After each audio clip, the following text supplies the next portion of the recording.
Jaya Radha Madhava Kunja Bihari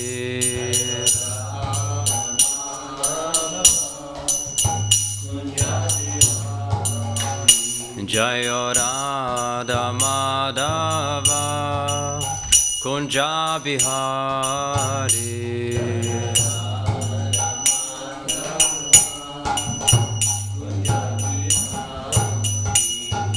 Gopi Chana Vallabha Girivardhari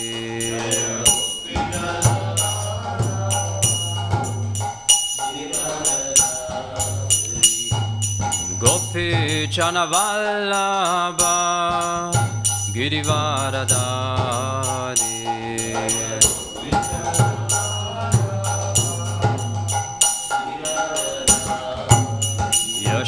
Yashodanandana Brachachana Ranjana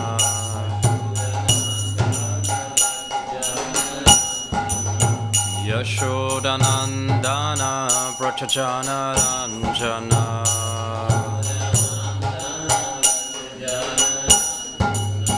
Yamuna Tira Vanachari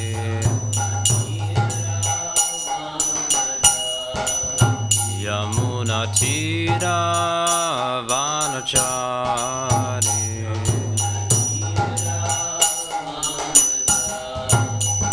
Jaya Radha Madhava Kunja Bihari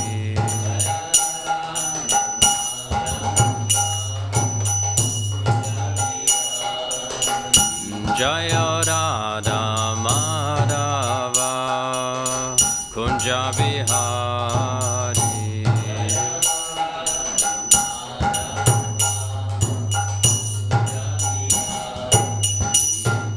Gopi Chana Vallabha Girivardhari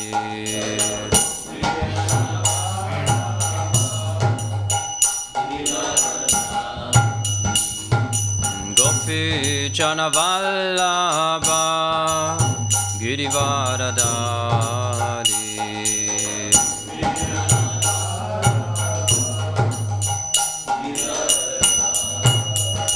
Jaya Radha Madhava Kunja Bihari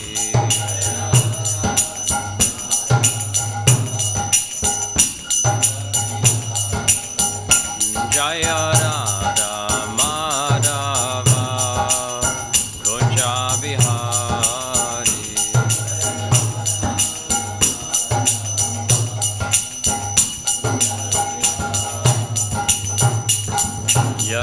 Yashodanandana Brachachana Ranjana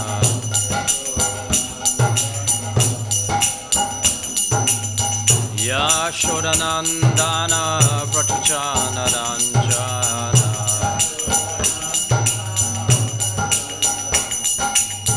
Yamuna Tira Vanachari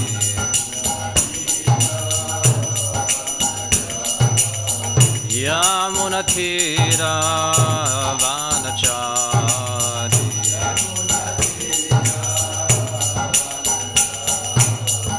Jaya Radha Madhava Kunja Bihari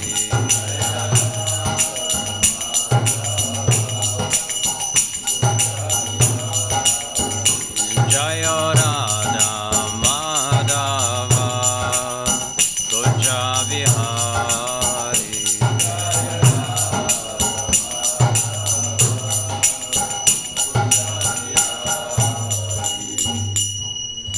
Shri Radha Madhava Ki Jai Jai Om Vishnupad Paramahamsa Parivarjagacharya Astotra Sata His Divine Grace A.C. Bhaktivedanta Swami Prabhupada Ki Jai Ananta Koti Vaishnavinda Ki Jai Kandarachimad Bhagavatam Ki Jai Janitai Go Premanande Samaveda Bhaktavinda Ki Jai.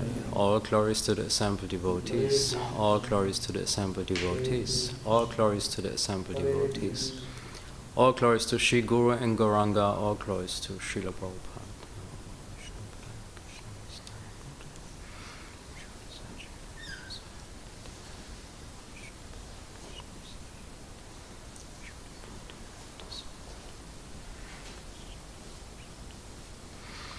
Pause nur einen Moment. Narayanam namaskrityam naram chevam narottamam devim sarasvatim vyasam tato jayam udirayet nastapeshu abhateshu nityam bhagavata sevaya bhagavati uttama shloke bhakti bhagavati naishtiki Om namo bhagavate vasudevaya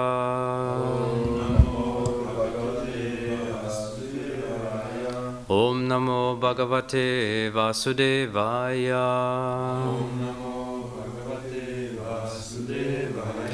Om namo bhagavate vasudevaya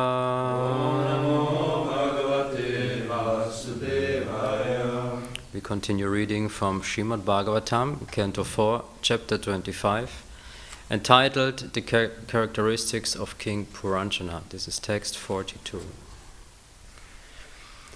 Kashyamanaste bhuvi bhogayo Kashyamanaste bhuvi bhogayo Kashyamanaste bhuvi bhogayo Kashyamanaste bhuvi bhogayo Shriyana sachet bhujayo mahabhuja Shriyana sachet bhujayo mahabhuja Shriyana sachet bhujayo mahabhuja Shriyana sachet bhujayo mahabhuja Yonata vagadim malam krinodata Yonata vagadim malam krinodata Yonata vagadim malam krinodata Yonata vagadim malam krinodata Smita valokena charat apohitum Smita valokena charat apohitum Smita valokena charat ahopitum Smita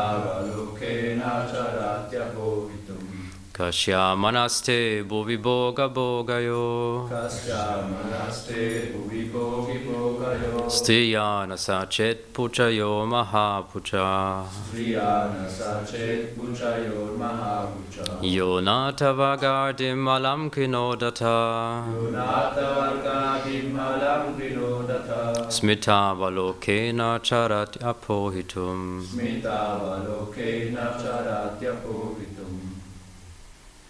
Kashyamanaste bhuvi bhogayo Kashyamanaste bhuvi bhogayo Striyana sachet pujayo mahapuja Striyana sachet pujayo mahapuja Yonata vargadim alam krinodata Yonata vargadim alam krinodata Smita valokena charatya povitum Smita valokena charatya povitum Kashyamanaste bhuvi bhogayo Kashyamanaste bhuvi bhogayo Striyana sachet pujayo mahapuja Striyana sachet pujayo mahapuja Yonata vargadim alam krinodata Yonata vargadim alam krinodata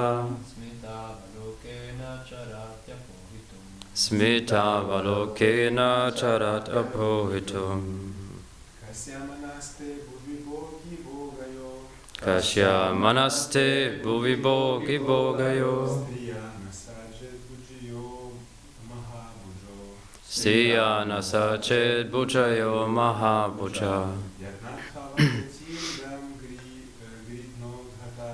Yonata vargadim alam krinodata Smita valokena charatya povitum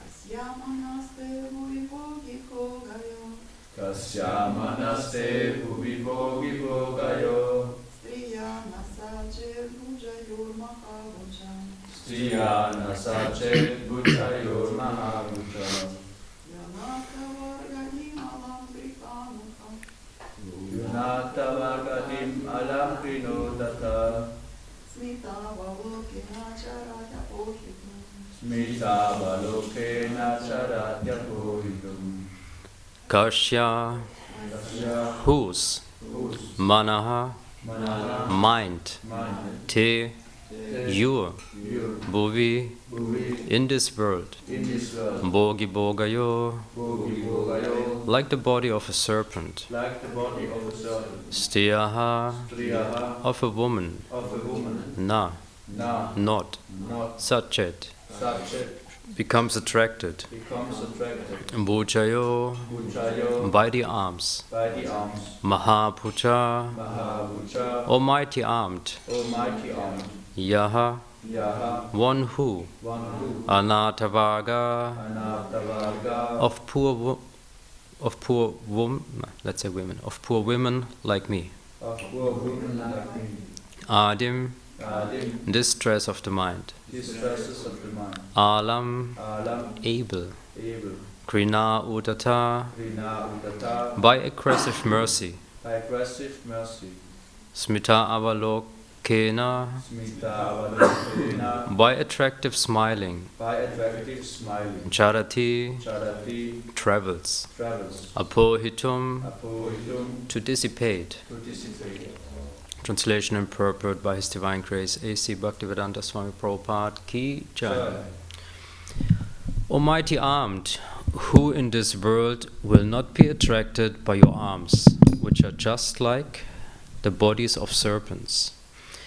Actually, you relieve the distress of husbandless women like us by your attractive smile and your aggressive mercy. We think that you are traveling on the surface of the earth just to benefit us only. Please repeat after me. Almighty armed, who in this world will not be attracted by your arms, which are just like the bodies of serpents. Actually, you relieve the distress of husbandless women like us by your attractive smile and your aggressive mercy. We think that you are traveling on the surface of the earth just to benefit us only.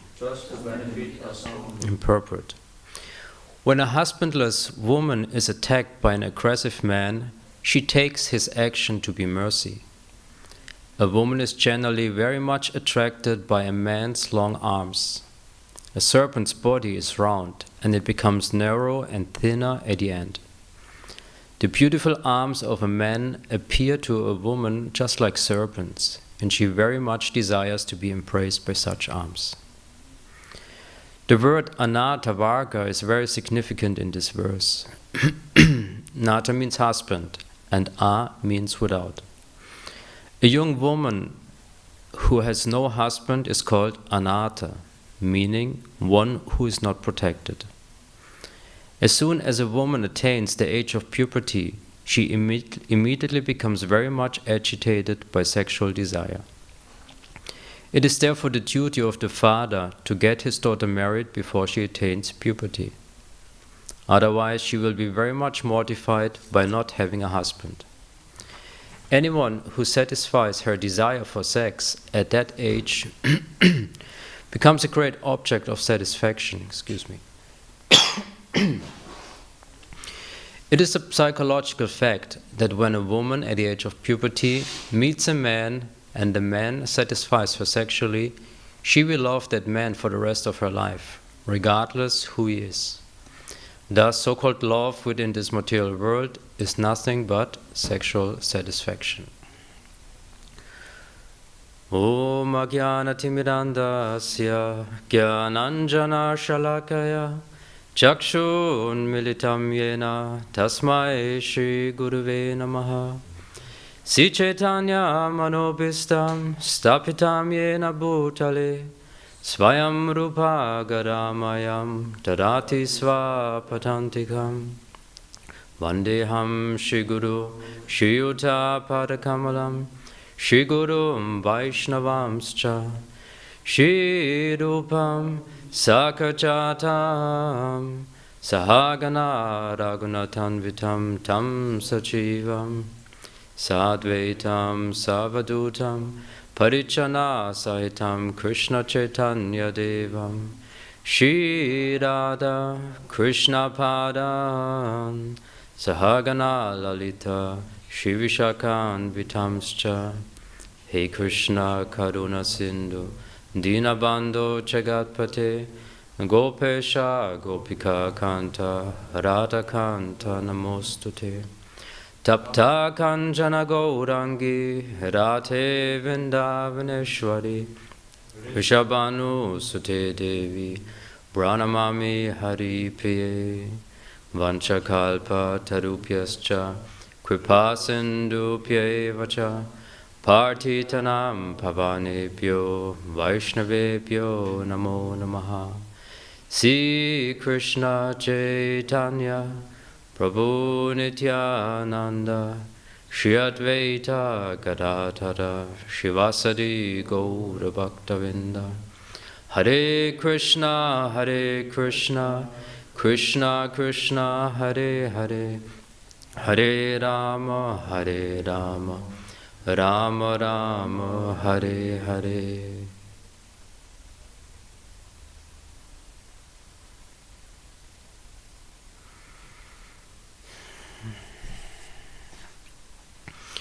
Kashyamanaste bhuvibogi bhogayo striyana sachet buchayo mahapuja yonata vagadim alam kinodata smitava lokena charat ahopitum. O mighty armed, who in this world will not be attracted by your arms, which are just like the bodies of serpents? Actually, you relieve the distress of husbandless women like us by your attractive smile and your aggressive mercy. We think that you are traveling on the surface of the earth just to benefit us only. Hare Krishna. Welcome, Merlin. Nice to see you. Hare Krishna.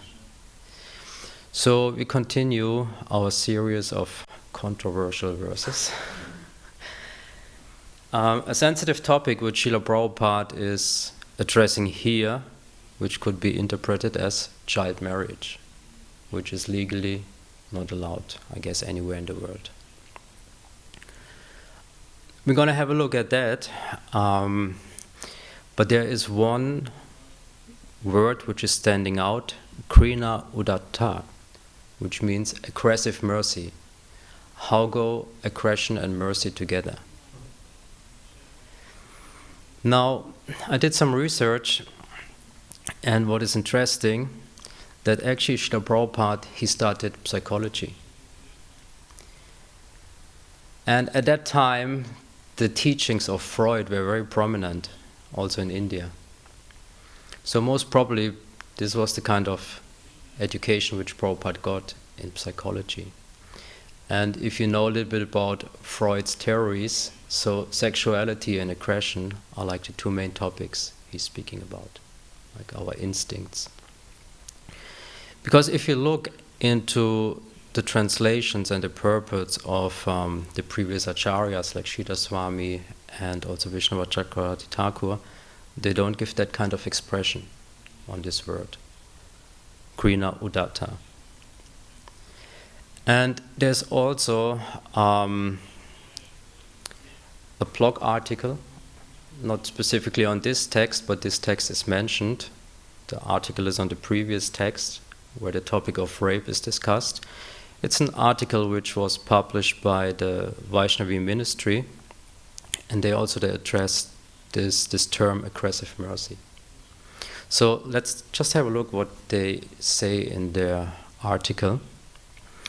Namely, that Krina, which is here translated as mercy or compassion, is actually not the primary meaning of this word.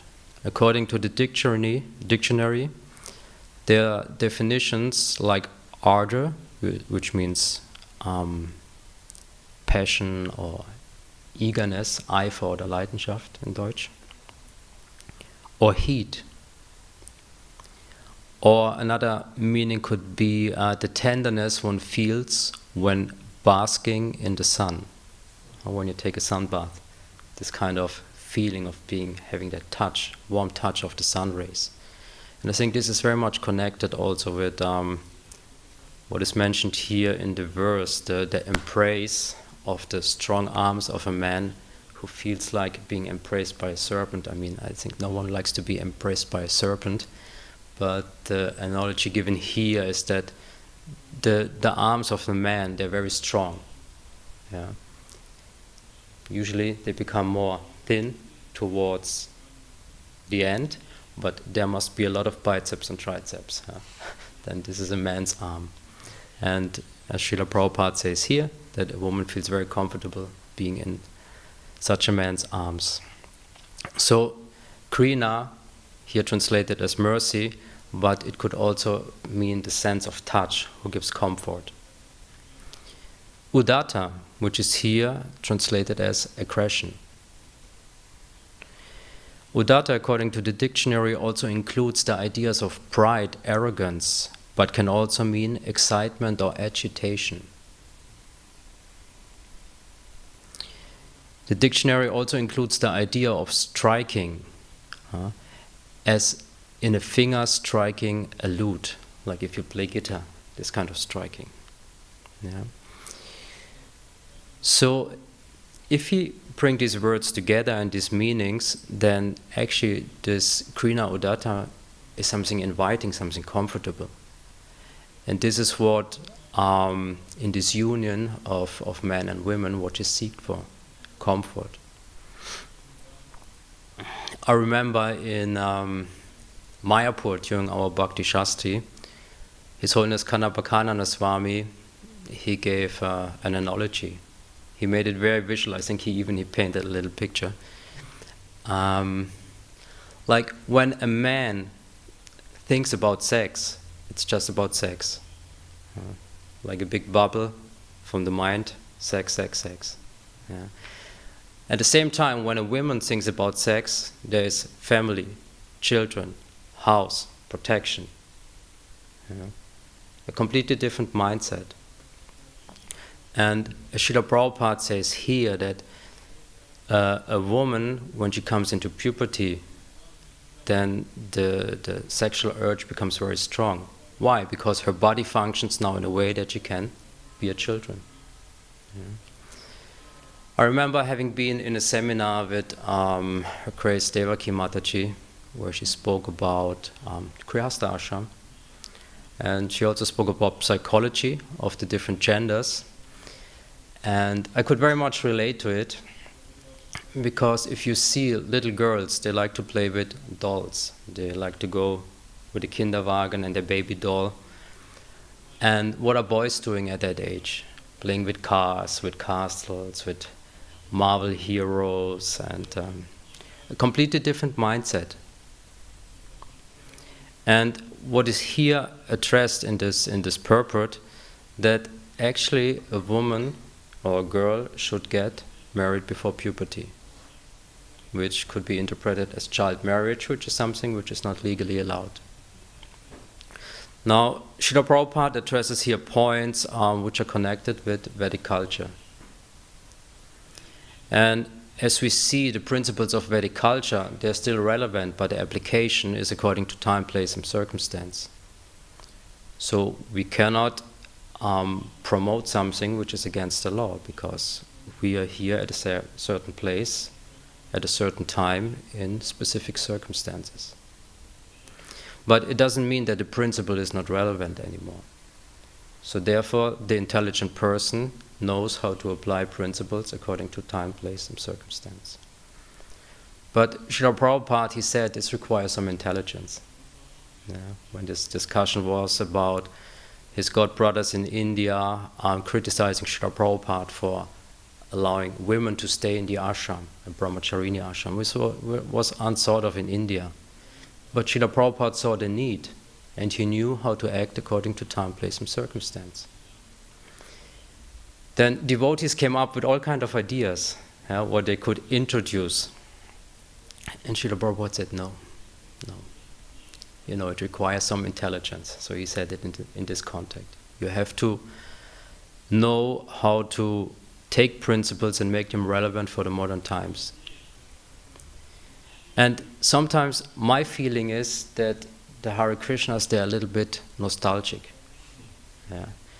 In the past, everything was better. Yeah. But what it creates distance to reality, to the present time. Up to a point where one may just not be relevant anymore in contemporary society. And the Hare Krishna movement is a movement which is very present and prominent in society. So therefore it's very important that if we come to such kind of statements, that we get a deeper understanding and we know how to present it also in a relevant way. If you look at Vedic culture, like at the time of the Mahabharata, Vedic culture was already completely spoiled. Yeah.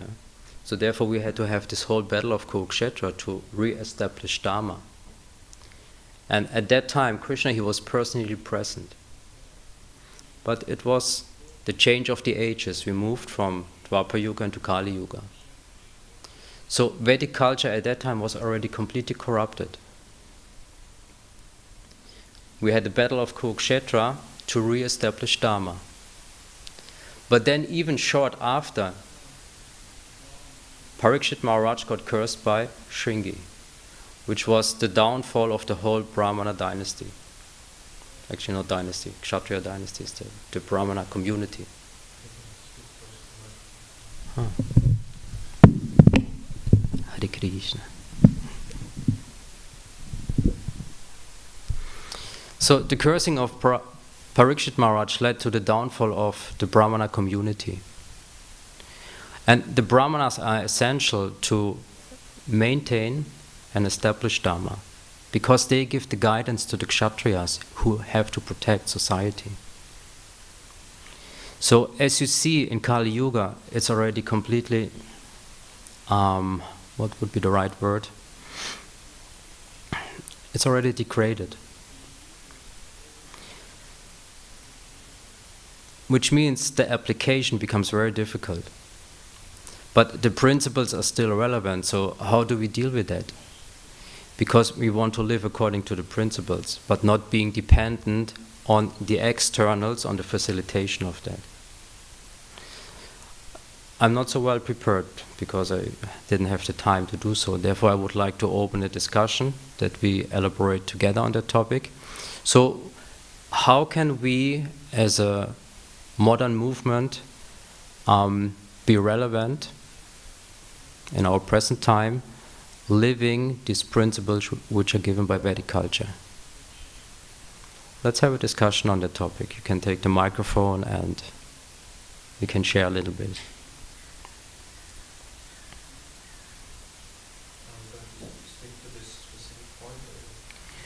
It's about Vedic principles to be relevant for our modern times.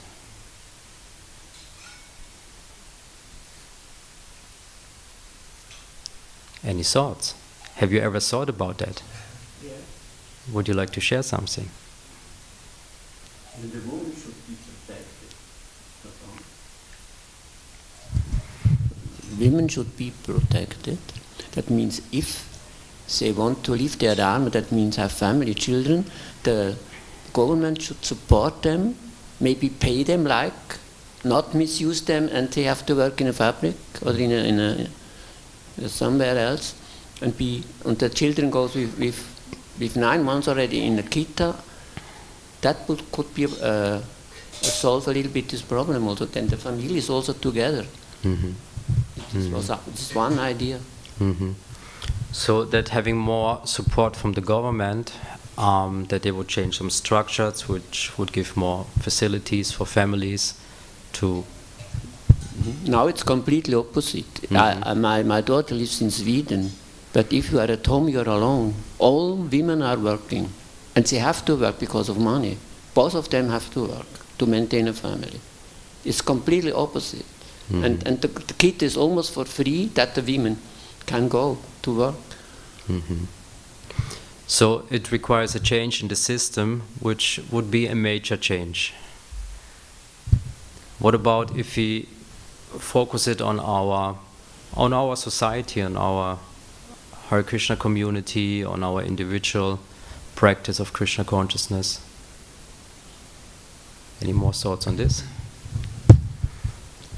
As you said, we're in Kali Yuga, and it's Vedic times are far gone, and Prabhupada said we should make our own communities where we live with devotees, and there we should, as far as possible, introduce the principles what is according to the law in our country. As you said, we cannot not change it. So as far as possible, we should introduce it. And he wanted that we have these like Vaikuntha bubbles where we can practice with devotees in farm communities.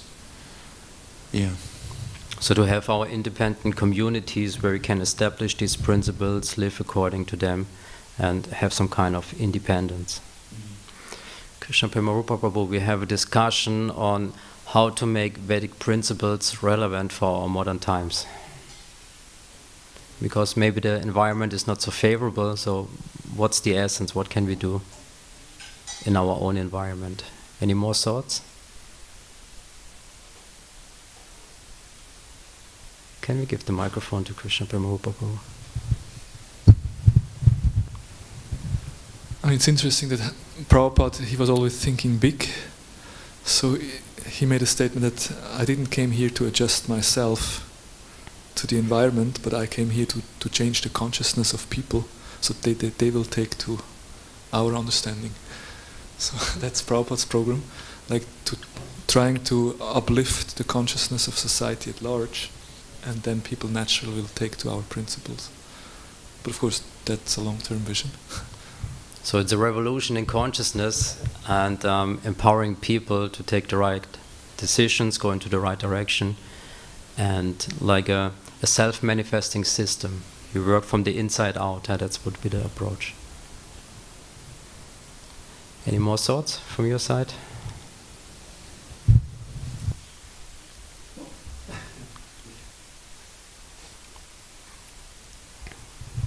Just one point that comes to my mind is in the whole discussion of Varnashram Dharma, because Srila Prabhupada obviously said that he wants this to be established 50% of the mission.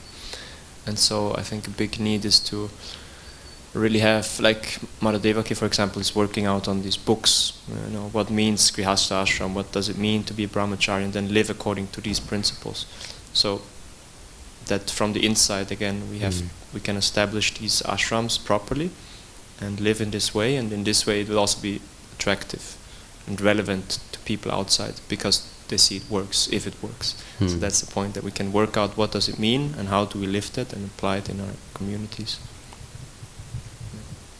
So similarly, to have an inside-out approach, to start with ourselves, live that in our communities and make a positive impact in this way. Focus on ashrams, establishing the ashrams in a proper way. Vrindavan Chandra Prabhu. The male devotees should be aware that the gate to Goloka Dham is even for the women open. This is a statement from Bhakti Vikasarani.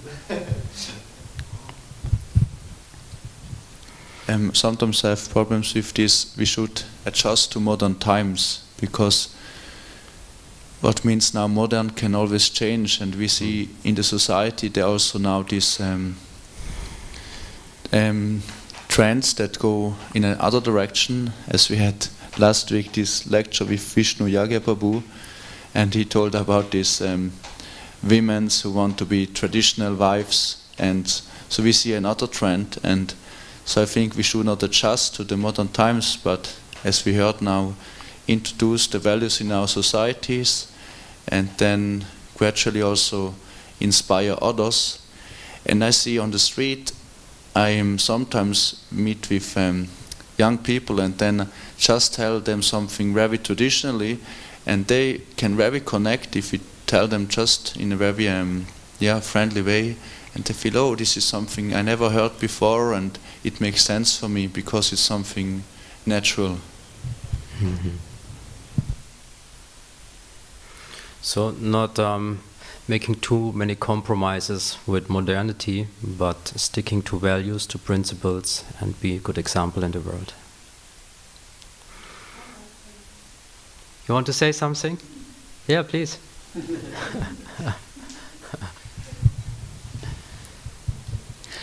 Even though I am devotee like for now more than a decade, for me it's still difficult to accept some things like these traditional roles and so on. I don't find them very attractive. But this is only me, so that's one thing. And I find it sometimes even shocking, I must say, when we have to remind devotees that women also can be like, go home, back to Godhead and so on. So in that sense, I like the concept of being in a modern society with Vaishnava principles. That doesn't mean that we follow whatever modern society does, but we give them what is pure, and that is the holy name and the shastras, so Harikatha and Krishna Katha and so on. And then by the power of the holy name, everything will naturally develop. There's no forcing. What I don't like is the forcing. And I know, and my friend also, his name is Gore Sankirtan, he said that he has so many questions for Srila Prabhupada, and especially these purports, and especially about the rape.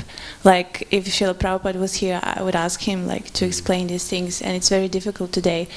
So everyone has their own interpretation of what Prabhupada says. And you said, like, oh, he was studying Freud, so probably. I mean, I can understand that some things can be true in certain cases, but the problem is when we generalize things, and I cannot imagine little girls getting married in a young age, because I was also a little girl, and also I don't see them as sexually agitated at that age, because even though it's puberty, it's a little bit different. So as you said, the mindset is different. So some things are difficult for me to accept, especially because they were not written also by a woman who has experience, but usually they were written by men, and their interpretations of women's psychology and so on. So yeah, I guess I'll have to deal with that. But I just wanted to comment. So thank you. Thank you. Thank you for sharing. So many of these things we see in a cultural context. At a time of Vedic culture was spread all over the planet. But then, with modernity, it deviated in different directions. Shri Jagannath Baladev Subramanian Maharani ki jai, Shri Gaunitai ki jai.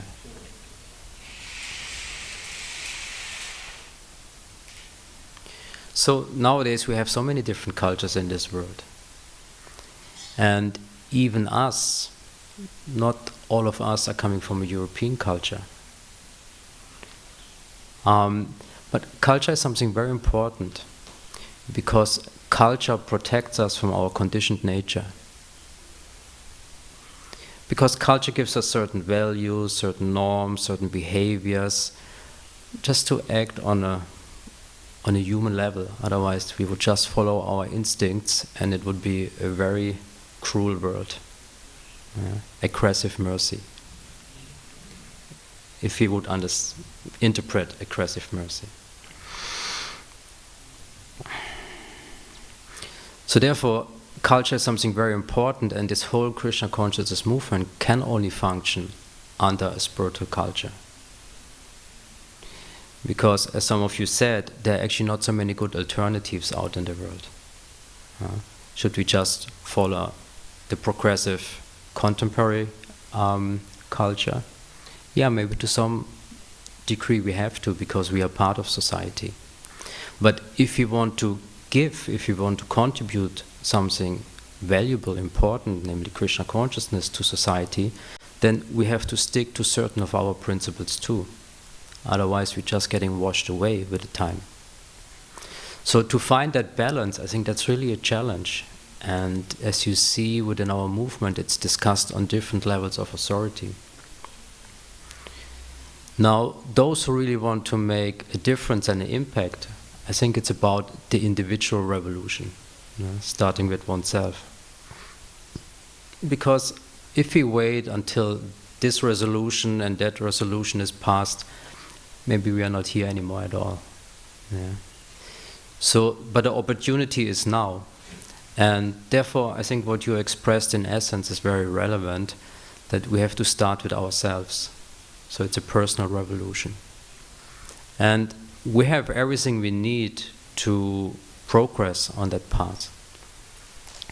And if you look how the world is evolving, it's always progressive, it's always going forward. Even we may interpret it according to our perspective that it's going backward.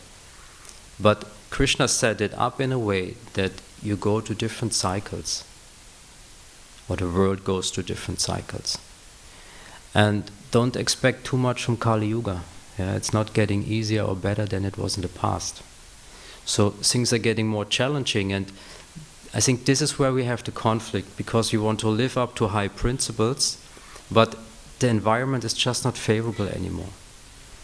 And the easiest thing would be just go back to the past. But the past is past, it's over. Yeah?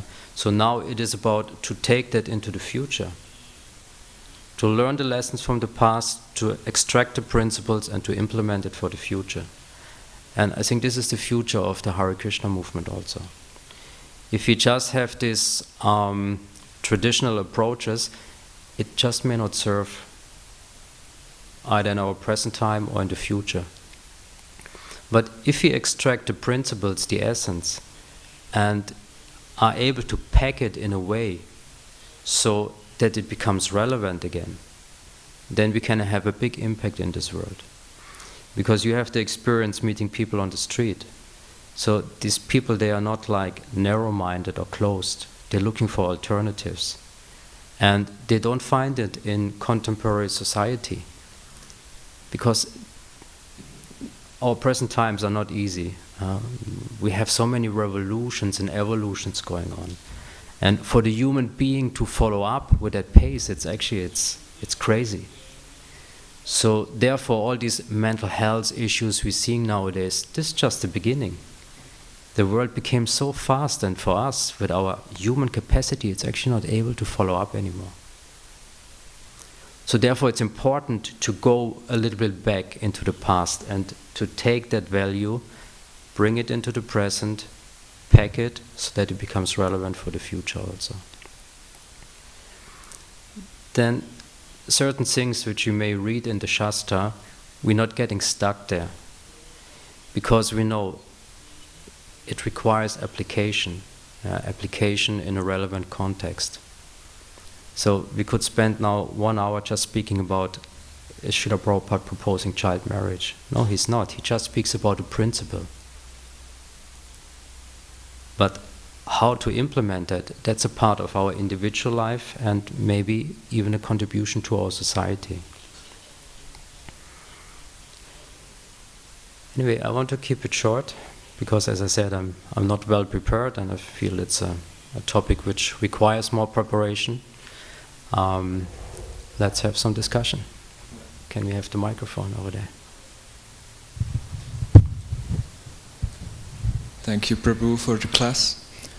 I just thought about, I think it's important to think about that the purpose of these principles is to raise consciousness or to change consciousness. So if you don't focus on establishing these principles rather than focusing on changing or inspiring people to change their consciousness or raising their consciousness, so the principle, they will come naturally, like without forcing them. And so in this way we could just inspire the people, have our focus on that, so we don't need to force them to put their life into principles which wouldn't work out for a long time anyway. So we don't have to force the individuals, like we heard, just give the time which they need and inspire them to raise their consciousness, and everything else will come naturally. Hare Krishna. Thank you for sharing. So, elevation of consciousness. And this is what Srila Prabhupada did when he came, because his prayer on the Jaladuta, he said, actually, Krishna, why are you sending me there? It's impossible to bring Krishna consciousness to these people. But he didn't give up at the time. He didn't take a ship back immediately. So Srila Prabhupada, he knew it's a process, a process of raising consciousness. And Srila Prabhupada had that strong conviction in the order of his spiritual master, and he knew that Krishna, he can make him dance. So therefore Srila Prabhupada was successful. And as someone mentioned before, Srila Prabhupada had a big vision. Yeah.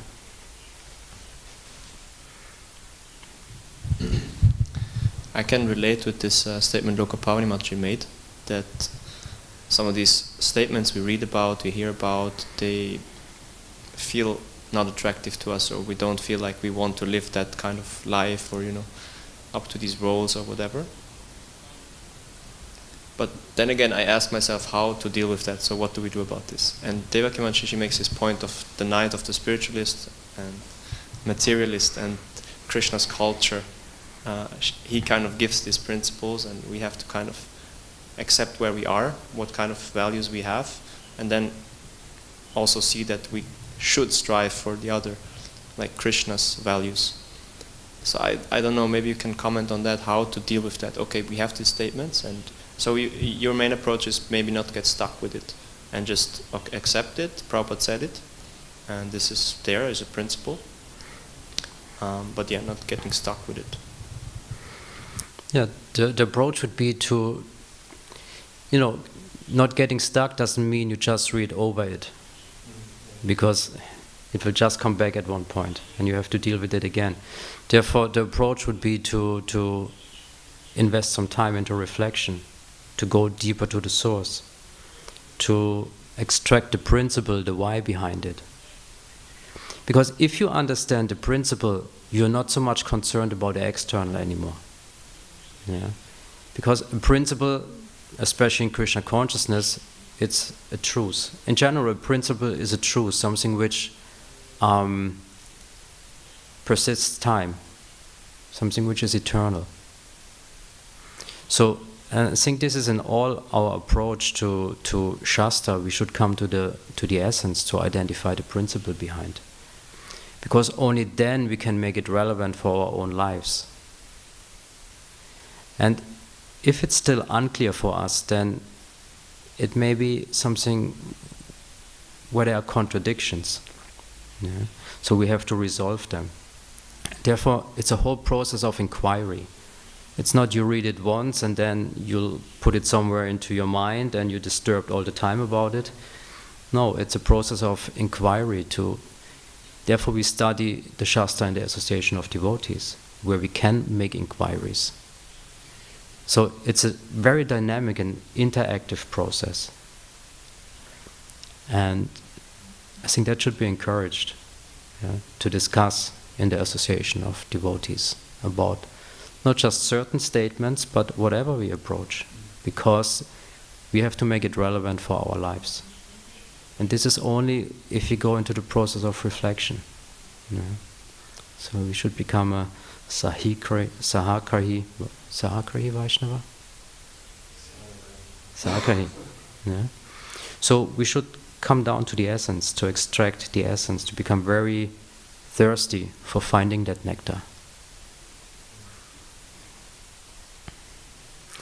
Any more points from your side? Comments, questions? Yes.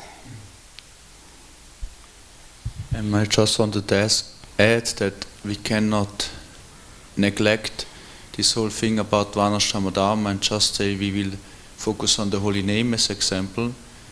From my guru and other Prabhupada disciples I heard, this is like an order given by Srila Prabhupada, and if we don't follow it, so we will make Guru Aparada and we can never chant the holy name purely. So we have to think about it, and it doesn't matter where we are or who we are, and there's so many faults in me, but just we trying, we speak about, we making more focus. And I like this point from Lucas, that is very, we have to educate. And Prabhupada said this, we need to educate what means this Varnashrama, this Grihastha, and otherwise we will not know it. And then from there we try our best. Maybe we have one cow in our garden or one plant, and there's the principle early marriage, but we just right where we are, from there where we come from, and yeah. Can you tell me what is the principle of Varnashram Dharma? What's the essence about it? The essence is that we train all the people according to their inclination. So whatever nature they have, we train them, and then also we engage them in their ashram, what is favorable for them. How would that look like in our modern times? You mean in our society or the whole world? I mean, we're speaking about a big mission. Let's make it relevant for the whole world. So I would first focus on our own community, starting these farm projects. And we see there are already few started, not many. In India, New Vachadam, Navagokula in Czech. And Prabhupada said first we have to establish these farms, that we have to be self-sufficient, and it's a whole topic, whole seminar would be how to establish it. But I think the first would be to have our own food, our own community, own schools, and then. Yeah. What about the principle of Yukta Vairagya? Because our acharyas are very expert in using whatever is facilitated by this world to engage in Krishna service. Like sometimes when I think about, okay, we all have to live on the farms now and very simple life, are we not limiting ourselves because we have so many, I say, advanced facilities? What kind of advanced facilities? For example, we have technology nowadays, which can make life not just more comfortable, but more progressive. You can increase your impact. Even for preaching, I mean, modern technology is a perfect tool for mass distribution of information. I'm just thinking because we have so many individuals with different inclinations. And it's not just 4 categories and everyone has to fit in one of them. So everyone has an individual nature and a way of expressing life. And a traditional approach to Varnashram Dharma, for me, it just looks like we all have to go to the farm, live on the land, everyone has a cow, and we are happy Haribol. So is this really the essence? Or is there more to it? What do you think? Yeah, it's that simple for the simple, simple living, high thinking, and yeah, in the end of the day we all need our food, and there's so many people now in society, they also want to make communities and want to have a change, and yeah, I think it sounds very simple and narrow-minded, but in the end I think that's natural how Krishna wants that we live, and I don't think that we should work 8 hours on a computer, and yeah, that's my thinking, and I just said what I think how we should start it, and yeah. Thank you. Yeah, to promote the approach to simple living. It's 8:30. I think we should end soon, but you just raise your hand, so maybe we just finish after you. Thank you. I just wanted to say how in Zagreb there are devotees who want to establish an urban Varnashram Dharma, because it's like they call it like an urban Varnashram Dharma, because they cannot live on the farm, but they have their jobs and they try to create communities, and also some of them maybe they have a house in the village, but still they live in the city. So then they like cooperate together, and then they go together to the land of this devotee, and then they plant for him, and then when it grows, all the plants, then they come again from the city and they pick up all the vegetables, and all these vegetables are then cooked in the city's restaurant from which they live. So there can be many like examples of how you can try to live in this world. That's just one thing, like an example to give. And the other thing is that sometimes I feel like, I mean, I admire people who can live on the farms and who can do all these things. I wish I had an inclination for that. I was in Raddesh and I just went once to the cows and that was it. I was like, wow, I touched the cow. I mean, it's not something I'm proud of, but I'm just not born in the country, and I don't like bees, and I mean, not that I don't like insects. I am a little bit scared of them, and I like somewhere where they're not. So it's just me. But what I wanted to say is that sometimes I feel like if we get too much concentrated on like living in these communities, on these farms, following this principle, that somehow we forget that we don't belong here in this material world. This is not Vaikuntha. We might try to establish it, of course, it's very good and we can live in Sattva, but eventually we have to leave this planet. And sometimes devotees, they become complacent also in these communities. They forget they live in a bubble. They're not so much connected to reality, and the reality is that people suffer and we should go preach and use all the facilities for Krishna consciousness. That's just like some devotees see it like that. So, but there's nothing wrong with what you said, Manu. I totally admire it and respect it. And Diana, she sends me pictures of the cows and you and whatever you're doing there, and I think it's wonderful. But some people can do it and some people cannot. And what about those who cannot? If you put it into 30 seconds, I look at the watch. No, thank you very much. Thank you very much for your comment. And you made this point, all urban communities, and it seems we're discussing now, but it will take long. Many generations, and you said you feel not so comfortable there, but someone, has to take the cow dung and take out the vegetables, so we have to do it. So it will take long, and maybe then our children's, they can live. And Kandaraj Srimad Bhagavatam ki jai, Srila Prabhupada ki jai.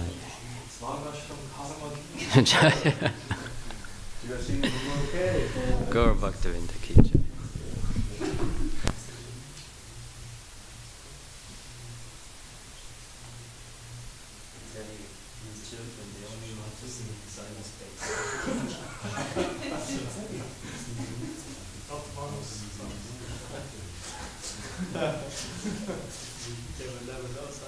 You can make some mana ashakams for them.